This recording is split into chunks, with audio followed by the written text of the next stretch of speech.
Hello दोस्तों, कैसे हैं आप लोग। हमारी आज की कहानी का नाम है बचत। रामनाथ जी मंदिर की सीढ़ी चढ़ते चढ़ते हांफने लग गए तो थोड़ी देर के लिए बैठ गए। बस हो गई हिम्मत खत्म। अरे क्यों इतनी कठिन मनौती मान लेते हो जब पूरी करनी इतनी कठिन हो। प्रतिमा ने भी साथ में ही बैठते हुए टोक दिया था। अरे बावरी, ये तो भोलेनाथ हैं जो इतने में ही भक्त के मन की मुराद पूरी कर दी, वरना तो उनके लिए भी मैंने कठिन काम ही सौंपा था। मेरे बेटे की इतनी बड़ी नौकरी लग गई, मुझ साधारण किसान का बेटा बैंक का मैनेजर बना दिया। सब महादेव जी की कृपा से ही संभव हुआ है।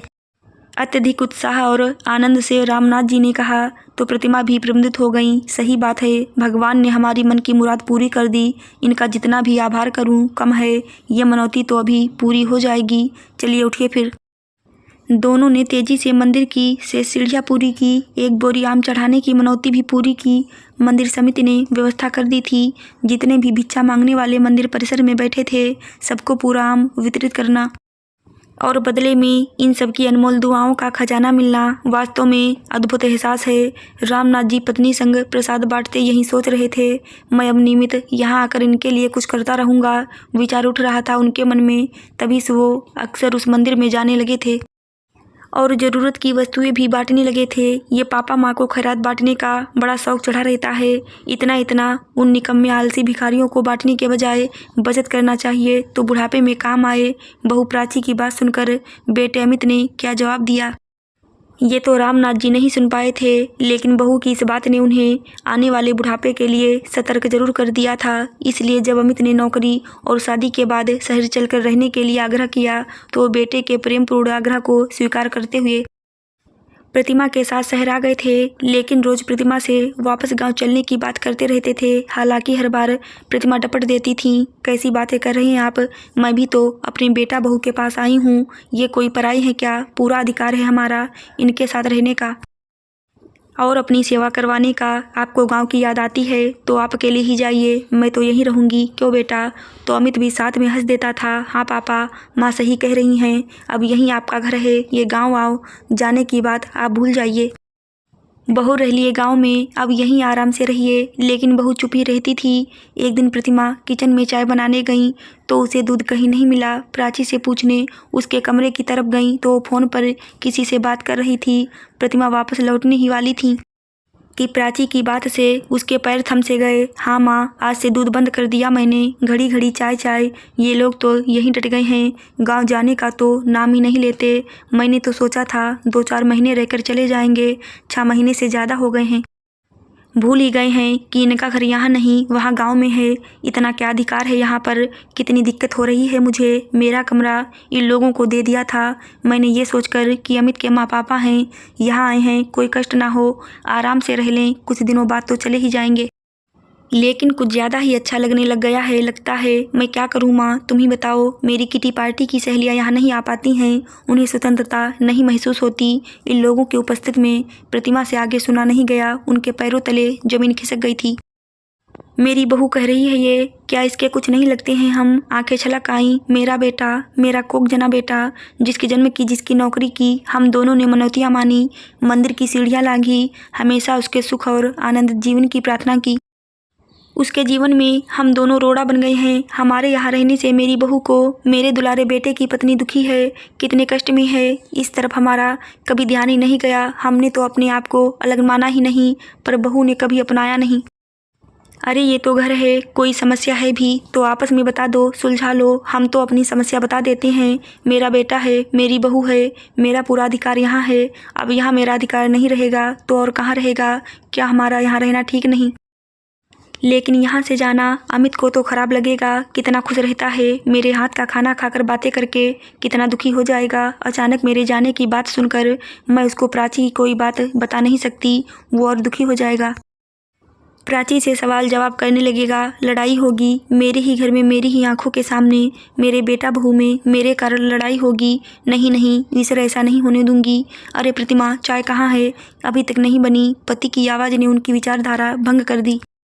सही कहते रहते हैं ये भी कि गांव चलना है। सच में मेरा अधिकार तो उसी घर पर है। अचानक प्रतिमा का गला भर आया। सुनिए, ज़्यादा चाय आपको नुकसान करती है, इसलिए मैंने नहीं बनाई। अब तो भोजन का समय हो गया है, सीधे खाना खा लीजिए। प्रतिमा ने बड़ी मुश्किल से अपने आप को संभालते हुए कहा। तो रामनाथ उसी की बात करने की टोन से समझ गए कुछ गंभीर बात हो गई है। क्या बात है प्रतिमा, मुझे बताओ। उनके पूछते ही प्रतिमा भरभरा कर रो पड़ी। चलिए जी, हम लोग गाँव चलते हैं। मुझे गांव के घर की याद आ रही है। बहुत दिन हो गए यहाँ। हमारा घर कितना गंदा हो गया होगा। इतने दिनों में उसका कोई रखरखाव भी नहीं हुआ होगा। चलिए मैं आज ही अभी ही तैयारी कर लेती हूँ, कहकर प्रतिमा और ज़्यादा बिना बोले सामान समेटने लगी थी। और रामनाथ जी जैसे प्रतिमा के बिना कुछ बताए भी उसके दिल का दुख समझ गए थे और बिना कुछ बोले सामान व्यवस्थित करने में उसका सहयोग करने लगे थे। शाम को अमित के आने तक दोनों ने तैयारी कर ली थी। अमित हक्का बक्का रह गया माँ की जाने की तैयारी देखकर। ये क्या माँ, आपने तो मुझसे पूछा तक नहीं, कहा तक नहीं और अचानक जाने की तैयारी भी कर ली। क्यों माँ, प्राची ने कुछ कहा है क्या? कोई बात आप लोगों को बुरी लगी क्या? अमित को तो विश्वास ही नहीं हो रहा था कि माँ मुझसे दूर जाने की सोच सकती हैं। अरे नहीं बेटा, क्या क्या सोचता है तू भी। प्राची मेरी बहू तो सबसे अच्छी है, इतना ख्याल रखती है हम दोनों का, दिन भर किसी चीज़ की कमी नहीं रहने देती है।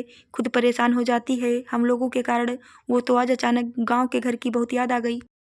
इतने दिन यहाँ बीत गए, पता ही नहीं चला। हम लोग तो थोड़े दिनों के लिए ही आए थे, हमेशा थोड़े ही यहाँ रहना है।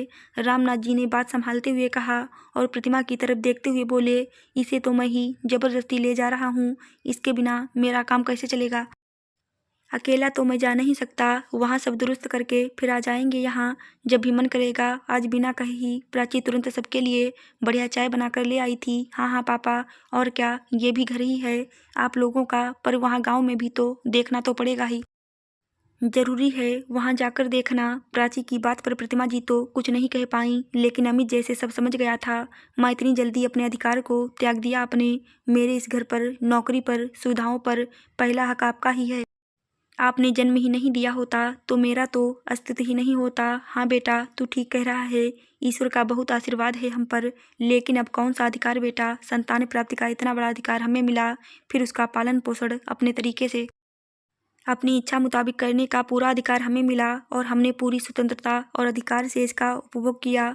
वो तेरे पैदा होने की खुशी, घुटने चलने की खुशी, पहली बार माँ पापा बोलना, खड़े होना, दौड़ना, अपनी बातें कहना, पहली बार रोते हुए स्कूल जाना, हर कक्षा में तेरे रिजल्ट की आतुर प्रतीक्षा, कॉलेज में प्रवेश, तेरी नौकरी, तेरी शादी, अनगिनत सुनहरे खुशी के यादगार पल हमें हमेशा अपने अधिकारों की ही इसमें सजीव करवाते हैं। अब तो कर्तव्य पालन का समय आया है हम लोगों के लिए। जिन अधिकारों का पूर्ण उपयोग करते हुए तुझे काबिल बनाया, अब तेरी आगे की जिंदगी इसी तरह खुशहाल और संपन्न बनी रहे, इसका ख्याल रखना ही अब हम दोनों का परम कर्तव्य है। यहाँ आकर मन को पूरी तसल्ली हो गई। अब हमें हमारा कर्तव्य करने दे।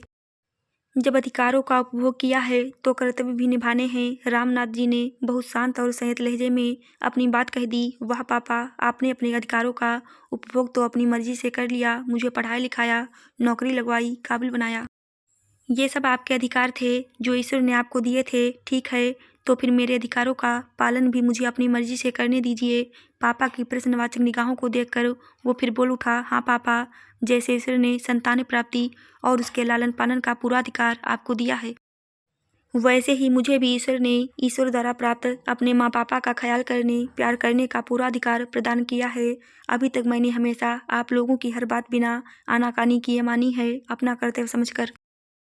आज आप लोग मुझसे अपने इस अधिकार का अपनी इच्छा मुताबिक उपयोग करने की स्वतंत्रता क्यों छीन रहे हैं? आप लोग भी अब मुझे अपने इस अधिकार का उपभोग और उपयोग करने दीजिए। पापा की तरह ही बहुत शांत और संयत लहजे में कहते हुए उसने फिर कहा, पापा मैंने ये कब कहा? गांव का घर घर नहीं है, उसकी देखभाल नहीं होनी चाहिए, लेकिन अकेले आप लोगों का ही घर है क्या? वो मेरा भी तो है, मैं भी साथ में चलूँगा, रख रखाव मैं भी करवाऊँगा। साथ में अकेले आप लोग कैसे करेंगे? ऑफिस से छुट्टी ले लेता हूँ 10 दिनों की, कल चलते हैं सब लोग। प्राची का मन नहीं हो तो यहीं रुक सकती है, मैं माँ पापा के साथ वहाँ की साफ सफाई करवा कर वापस साथ में लेता आऊँगा, अमित ने दृढ़ता से कहा और बाहर चला गया। अधिकार और कर्तव्य की जो परिभाषा वो अपने बेटे को समझा रहे थे, उनके बेटे ने उसकी सरल व्याख्या उन्हीं को समझा दी थी। रामनाथ और प्रतिमा आज फिर से उसी गांव के मंदिर में मिठाई और कपड़े बांटते हुए ईश्वर का आभार और उन गरीबों की दुआ इसलिए ले रहे थे कि ईश्वर ने जिस बेटे का अधिकार उन्हें दिया है उसकी ज़िंदगी खुशहाल और सुखी रहे। आशा करती हूँ दोस्तों आपको हमारी कहानी ज़रूर अच्छी लगी होगी। धन्यवाद।